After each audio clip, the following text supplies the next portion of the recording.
The Last Movie Star is basically a fan film made by writer and director Adam Rifkin. The film stars Burt Reynolds as Vic Edwards, a past his prime Hollywood star. Sound like anyone? The movie starts off with Vic receiving an invitation to the International Nashville Film Festival to receive a Lifetime Achievement Award.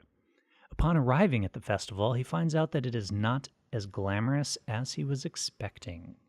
Rifkin does a brilliant job of interlacing real life with fiction in this film. This is shown in Vic's home, where we see photographs from Burt Reynolds' actual films. There are dream sequences that have the character Vic talking to characters from past performances of Reynolds.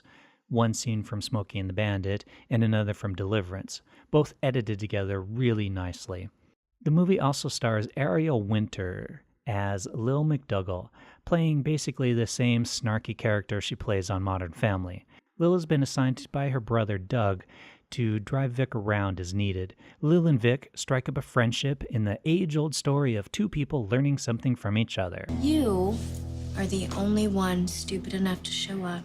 The plot of the film is nothing new or even really all that interesting. The storyline between Lil and her boyfriend is cliché and has been done before numerous times in numerous films.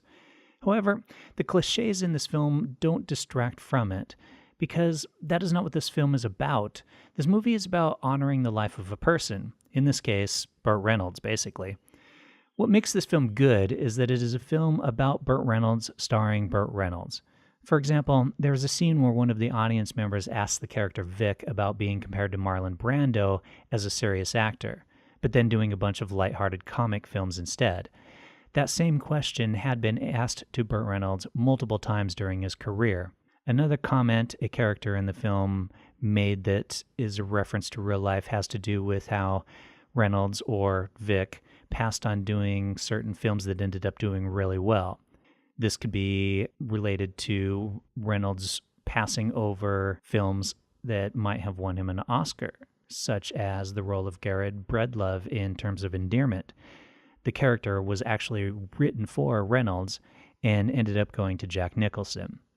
Overall, having watched this film after the death of Burt Reynolds last year, I think it is even more poignant and worth seeing. It's really a heartwarming film, not so much for the plot or the story, but just because it honors the life and career of a really fantastic actor who made some wonderful films that we can all enjoy.